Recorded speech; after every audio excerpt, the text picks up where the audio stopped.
Maria, you've done a lot of work researching and writing about ancient sites, the mysteries of ancient sites. What first got you interested in this subject? Well, I first became interested in this subject at a very young age because my late father, he was considered one of Britain's top master dowsers, an author on ancient sites such as Stonehenge, the Rollright Stone Circle, and he was considered an authority on the esoteric side of Avebury. So I used to go around the ancient sites with him, and I developed an understanding and a kind of relationship in a way. I really do love the ancient past and feel very attuned to it, and I really want to solve mysteries like a lot of people that read about these sites. Yeah, great. Well, you focused on lots of different ancient sites around the world, but there's one very well-known site that I want to ask you about today, which is Stonehenge.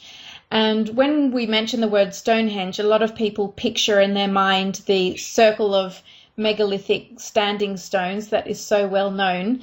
But you have said there's a lot more to Stonehenge than just this circle of stones. So could you describe what else can be found there? Sure. Just like you said, April, most people consider Stonehenge to be a standing stones in a circular format.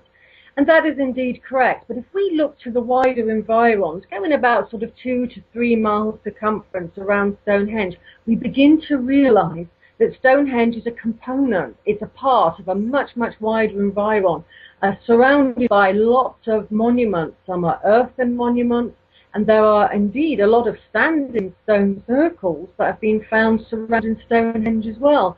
Recently, with an archaeological project called the Riverside Project, led by Professor Michael Parker Pearson, he has discovered, alongside his team, 9 satellite stone circles surrounding Stonehenge alone. So wow. So we need to think about a bigger environ, and that Stonehenge is a central component of that. So that's just the stone circles alone.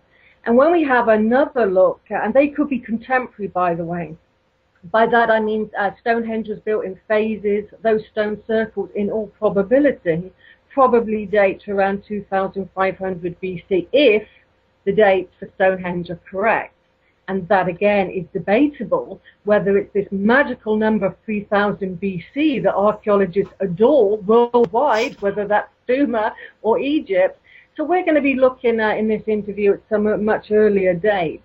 But for example, imagine that you're standing at Stonehenge just for one moment, and you're looking to the north. Yeah, you're looking to the north of Stonehenge, let's say just by about 500 meters. Yeah, going back to the date of 3000 BC, if indeed that is correct, right in front of Stonehenge would have been a huge, colossal monument. This monument would have been about 2 miles long. It would have been built of earthen walls, earthen chalk walls. That's like chalk blocks, a bit like bricks, houses are made of bricks. This monument, called the Cursors Monument, was made of chalk bricks. The walls of this monument reached up to 6 to 10 feet high. So we imagine a 2 mile long monument with walls 6 to 10 feet high, with no entrance. So if it has no entrance, do you know what it was used for? Nobody knows what the Cursors Monument was used for. It is a huge mystery in the Stonehenge environment. It truly is. Archaeologists, not only are they obsessed with the date 3000 BC, 2500 BC, they're also obsessed with death. So to an archaeologist, this is a monument built for death rites. But how do you get in this monument? Do you slide down a 6-foot wall? How on earth would you get out of this monument? Not only that, if you look to the western edge of the Cursors Monument, so like I said, we have these huge walls. Right at the western end, there was a deep, deep ditch going deep down into the earth as well. That was a part of that monument.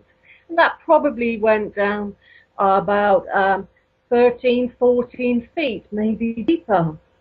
So what was that terminal ditch about, as it's called? Why didn't it have an entrance? These are questions that we really need to research, and a very intriguing part about the Cursors Monument, if you go to the near centre, which was in the kind of old Druid Celtic way. The Neoscend is called it marks the kind of energies of the land, if you will. And if you go to that near centre of the Cursus monument with a Geiger counter registering cosmic background radiation counts, and we're all familiar with how a Geiger counter works, you will find being admitted normally around the equinoxes, as if somehow the movement and the passage of the sun influences this monument. But around the time of the spring and autumn equinoxes alike, there's a huge outpouring of gamma radiation from that central point in the monument. What is that about? That's unusual. It's very, very unusual, because gamma radiation is potentially exceptionally dangerous to the physical body. What our ancient ancestors were doing, were they aware of this level of background ionizing radiation? I'm not sure. But I think they were manipulating different types of energy. And we should be looking at our ancient ancestors in this instance as to be prehistoric physicists, because were they containing that energy? And again, what was the Seminole Ditch about? Because other Cursus monuments are across the country, and indeed there are many, one of which is nearly 7 miles long. And where is that? That's in a place on near the south coast in the UK called the Dorset, the county of Dorset, and that's one of the largest Cursus monuments, just outside of Windsor, where the Queen lives in London. A recent excavation there has found yet another Cursus monument, 2.5 miles long. So these were common features in the ancient landscape that most people are completely ignoring, but they could be a fundamental clue into an energy system that was widely used by our ancient ancestors. And for some reason, it's almost like it's a giant battery, because if you take your Geiger counter and you move outside of where the walls were, because sadly this monument's been ploughed to oblivion, if you move your readings outside to take what's called a control reading, it goes back to normal. So it's only within that monument itself. What's causing that? That's really interesting. I'd never heard that before at all. And how much of this site can you still see today? Is there much remaining, or has it sort of weathered away over the centuries? Sadly, it got ploughed out, because especially around the Stonehenge Environs and Avebury Henge, which is 17 miles to the south of Stonehenge, after the Second World War, the UK couldn't feed itself. We were importing lots more food, so a lot of our ancient sites went under the plough to become arable land. And very sadly, the Cursus monument went under the plough. But originally, if we go back 5,000 years, it predated Stonehenge. This would have been one of the oldest monuments in the prehistoric landscape. It would have been built of chalk block, so therefore it would have been gleaming chalk white amid a lush green landscape. Just like the pyramids were finished off with that limestone, that kind of white sheer finish, if you will, the monuments over here reflected that same esoteric design principle. So it would have really stood out in the landscape. It would have stood out for miles, because one of the other intriguing things about Stonehenge alone that most people don't understand really is Stonehenge was built on sloping grounds. Yeah, the land upon which that stone circle is sited slopes very gently down to the north. So one engineering sort of nightmare it must have been for the prehistoric builders was adjusting the sides of the stones from the west to the east side to make them equal. So one side of the stone circle goes down in the ground more, so that the lintel stone circle on the top was flat. So they chose that area. Even though it presented problem after engineering problem. They wanted that area, and they wanted it close to the Cursus monument and possibly to this very unusual radiation source that maybe they could have manipulated. Yeah, very interesting. And as well as Stonehenge, there's, I believe, also a Woodhenge and a Superhenge. Can you explain what those are and how they fit into the picture? Yes, so we've got Stonehenge we're very familiar with. We look now about 500 meters to the north and realize that there are Cursors monuments. If you go about, a mile or so beyond to the north, beyond the Cursors monument, you come to a variety of different monuments, one of which was called Woodhenge. Now, Woodhenge is survived today as a kind of archaeological site that has concrete posts where the wooden posts used to be, because this was a timber monument, term Woodhenge. It was contemporary to about 2500 BC, again, if we believe these dates. So it was a vital component of the Stonehenge landscape. People would go from Woodhenge to Stonehenge, or vice versa, Stonehenge to Woodhenge. Now, a lot of people imagine that Woodhenge was 6 concentric circles of gigantic timber posts, some of which, by the way, would have weighed about 5 tons. This was a big timber monument. We tend to visualize, especially in this country, places like Stonehenge and Avebury to be grey standing stones, yeah? But again, going back to the original design canon, as I'll describe in a moment, Stonehenge was quite a colourful place. And Woodhenge alike was probably quite colourful. We can see just, the wooden post may have been painted in reds, it could have been painted in yellows. We simply don't know. But what we do know is that it was 6 concentric circles. But if you try to walk around those 6 concentric stone circles, it's like a labyrinth. You bang into a post. So it's not, you look at it as 6 concentric circles, but they're manipulated in such a way, it would have been like a labyrinth. And when you were inside that monument, you couldn't see that far ahead what was going on there. So these posts were very close together, creating a very large timber monument that faced, just like Stonehenge, in the rising sun at midsummer. Okay, fascinating. And what about Superhenge? How does that fit into the picture? Well, just by Woodhenge, across a small road, you come across what's called Durrington Wall. And you're quite right, it is a superhenge. It's called a superhenge because it's gigantic, and a henge monument is a ditch and a bank. So that's what a henge is. And inside that enclosure of that ditch and that bank was a gigantic, yet another huge timber timber circle, sorry. So it was another monument. But strangely and intriguingly, it was like a reverse image of Stonehenge. It was the opposite. It was the same as Stonehenge in wood as the stone circle, but facing the midwinter sunrise and not the midsummer. So again, there was these mirroring monuments. And there was another timber circle within Durrington walls as well. So that was a ceremonial site, unprecedented. It was very, very large.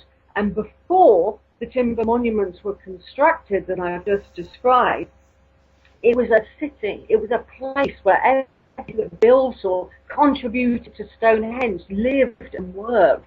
This was a thriving place.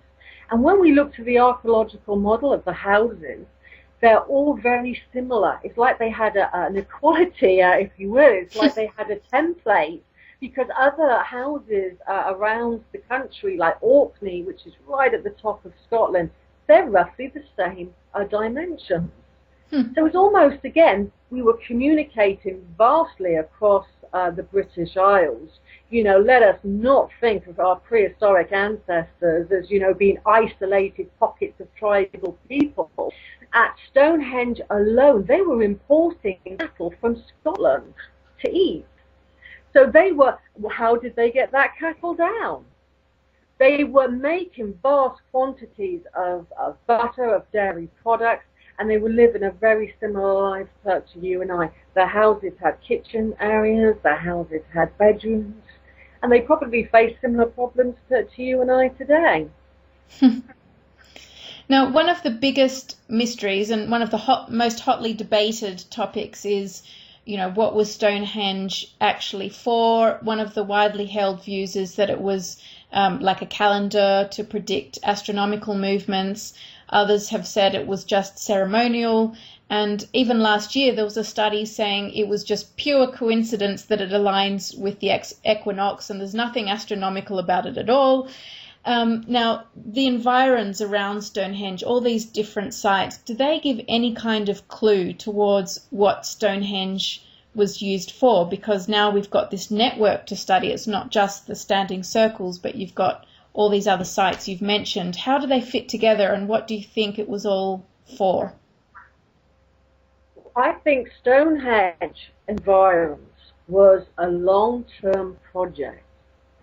So if we go back 5,000 years ago to the cursor, 4,500 years, I mean, there's 500 to 1,000 years in between all of these monuments, if not more. If we look at the Mesolithic post holes, for example, in the Stonehenge car park, quite unpoetically, it was in the 1960s by Lord and Lady Thatcher, two archaeologists, more timber posts. They called these totem poles because it fits into their mindset. So we imagine huge, gigantic totem poles. These date from 8,000 BC. Yet these are Mesolithic. And the Thatchers were doing an emergency excavation. Could that have been a timber structure? We labelled them totem poles, for example. So when we look at Stonehenge, we need to think of a huge long-term project that started round about 8,000 BC, like I said, and poetically in the car park today. Stonehenge alone, and when I say Stonehenge alone, I mean the stone circle. There's 1,000 years from the starting point, when the first stone went into the land, so to speak, to the last phase.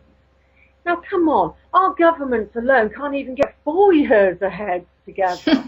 Yeah?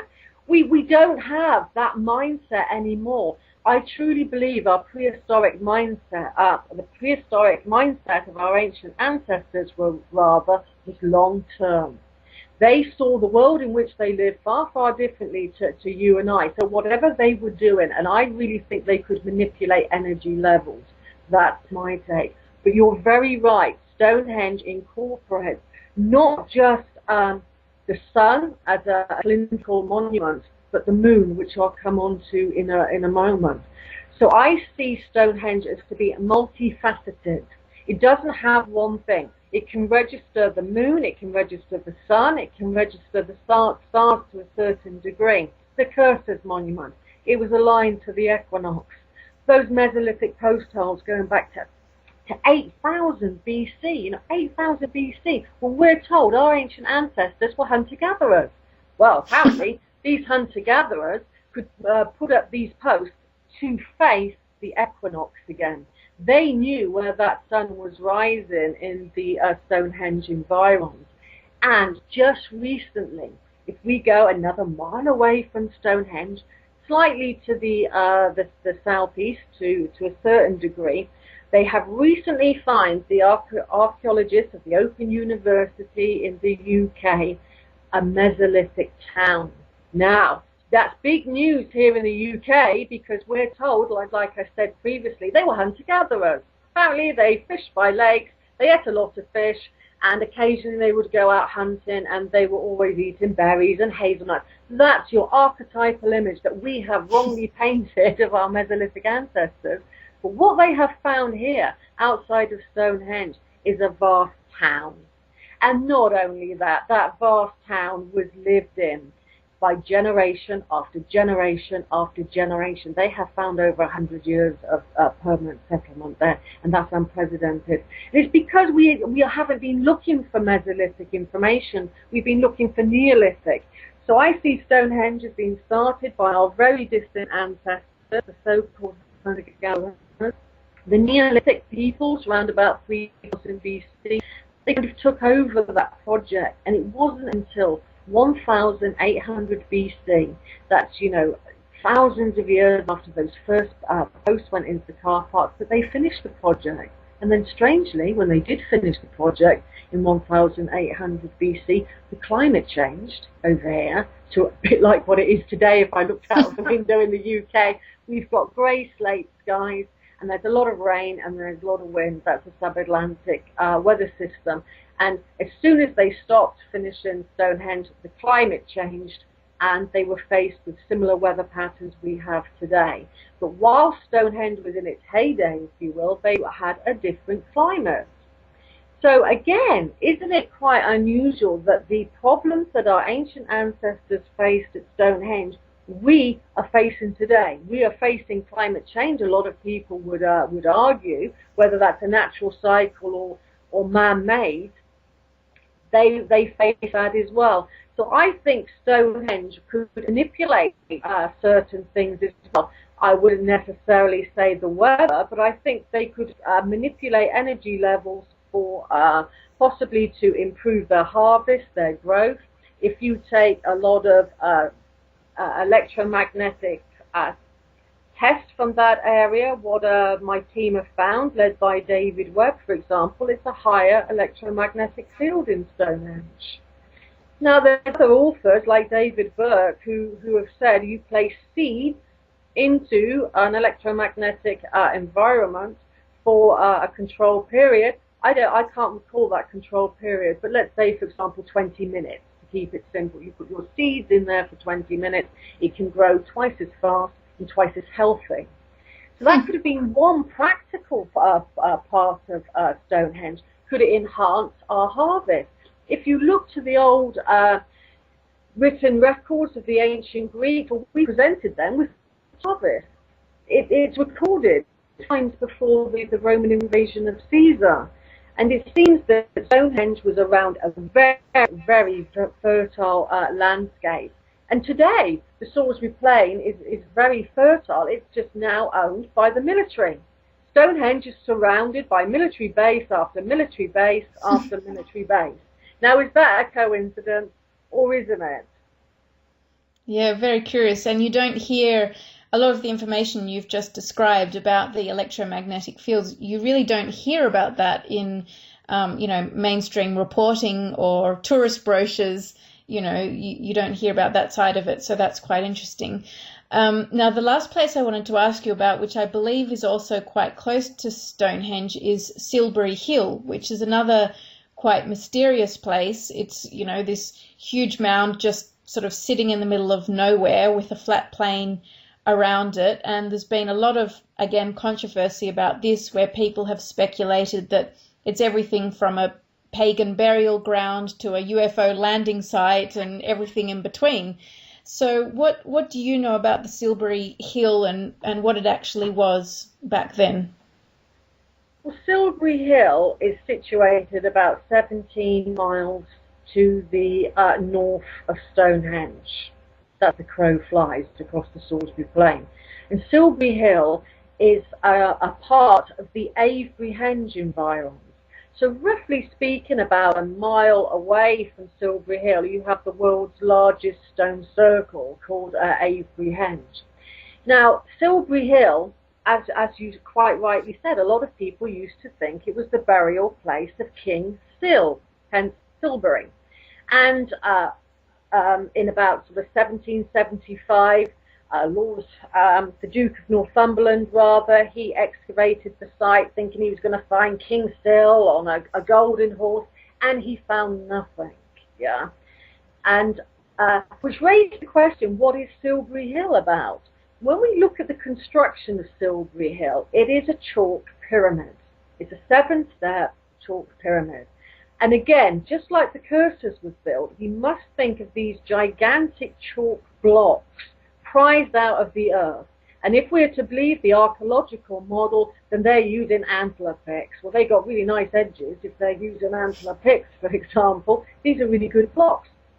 These blocks fitted in like a kind of hexagon shape, if you will, and they all fitted in together. And one interesting fact to learn, and it's quite a practical fact about Silbury Hill, and for people that don't know what the monument looks like, from the outside it looks like a large hill. It looks like a large mound. Now, anyone that lives in the UK can tell you, categorically, we have rain after wind after rain after wind. We have seasons of that. And yet, Silbury Hill has never suffered from water erosion. Yeah? It's a huge mound. It has stood for 4,500 years and it has not suffered from erosion. So that alone means what the ancient engineers were adept at creating these types of monuments. So we see it as a 7-step pyramid that at some time in its history was rounded off with grass to make it look more like a hill. Very interestingly as well, if we go inside those chalk blocks, if you will, it's thought that the mound is structured with layers of organic material, inorganic material, organic and inorganic. And anyone who has studied the writings of Wilhelm Reich will say to you that is potentially an orgone accumulator. It's a way of producing free energy. And that's how Wilhelm Reich did it. He did it through organic layers and inorganic and organic and inorganic. And that by itself is quite intriguing, because if you're local in this area and you constantly visit monuments and you spend some time outside, well, a lot of people will tell you that they see these plasma balls of light being released from Silbury Hill. I've seen these so-called earth lights myself. They will just manifest in the landscape. I've seen them a slightly amber color, very close to sacred sites. So Silbury Hill could be generating energy, and if indeed that's quite a wild claim, is there any evidence for that? Again, alongside David Webb, he has an awful lot of very expensive equipment, and he can test different types of electrical currents in the landscape, and what's called electrostatic fields. That's the air above Silbury, basically. That's an electrostatic field. And he took a control at the bottom of Silbury, and we went on the top of Silbury Hill, which you're not supposed to do. That was trespassing, by the way. You're not supposed to climb the monument, and I don't advocate that. But nonetheless, in the name of research, we climbed to the top of the hill. And he actually said, I don't believe this reading. I'm going to have to go down and do another reading, because the electrostatic field above Silbury Hill was 1,000 greater than at the bottom. So Gosh, David was saying, yeah, whatever Silbury is emitting at the top, it is 1,000 times greater. It has a huge electrostatic field. Could our ancient ancestors have harnessed that? Could they have created some kind of battery in the landscape? And this is what we're looking into. This is our next stage of research. We're going to be looking at how these monuments looked and how they acted. But we need some more information, because David would tell you, if he was speaking with me now, you have to have what's called a field mill with you. And a field mill registers man-made signals. And boy, is there a lot of man-made signals around this area, from, you know, microwave masts, you know the sort of thing. We all live in a techno environment now. So he has to take all of those signals out to check that they're not man-made signals, which is roughly about 33.3 hertz to 50 hertz and above, and then see if there's a signal being emitted by an ancient site. The Cursors Monument, most definitely, and indeed Silbury Hill. That's an electrical field which we think could have been manipulated. Wow, really, really interesting. And I believe that you're later this year, July, I think you're actually running a tour to this area and take people to Stonehenge. I'm not sure if you're also going to Avebury, but can you explain a little bit about that tour? Sure. I'm co-hosting this tour with Gary Evans. Gary and Evans and I are organising this tour from about July the 12th, I think. It's on my website, if anybody's interested. And what we're going to do is we're going to go to lots of ancient sites. We've got private access to Stonehenge. We're going to Avebury. We're going to have a look at Silbury Hill. We're going to go to Uffington, and we're going to go to Ireland as well. So for 2 weeks, we'll be looking at the spiritual side of landscape, the second generation down. I'm into earth energies, and also, as much as I'm kind of right-brained and I'm very sensitive like that, I'm also very practical left-brained. If I say to somebody, this is an earth energy current in the landscape, I have gone out of my way to prove that. When my late father showed me many years ago the stones emit energy at particular points, I just didn't say, my dad said that the stones emit an energy. I got a whole team in to say, what is the signal? What is going on? So on the tour, you'll get a lot of right brain responses, but backed up with evidence, because it's easy to say there's a ley line in the landscape, there's this in the landscape, and if we don't have any understanding of that, then the scientific community, quite rightly so, looks at us and just says, you're talking New Age nonsense. So when I have looked at what the stones are emitting and the signals, I look at it very deeply. I don't just say this is a ley line. So I try to research with the team around me to get to the truth of the landscape. And the more that we're finding out, the more stranger it's becoming, the more that we realize that our ancient ancestors were physicists. They knew about natural law, and I think they tap in and they pass that. So the whole tour is designed for lots of different types of people to have a look at all of the mysteries, like your website and face page, Ancient Origins Search. We try to look in depth of the ancient mysteries of the British Isles. It sounds great because, again, it's providing an alternative perspective to what you ordinarily hear about Stonehenge and the whole area. You get to see a whole different side to it. And as I said before, you never hear about these electromagnetic, readings that are found in the site. So it's very interesting. So anyway, Maria, thank you so much for your time and for giving this new perspective on Stonehenge and the area around Stonehenge. And I hope people will join the tour, because if I could go, I definitely would. It sounds really interesting. Thank you, April.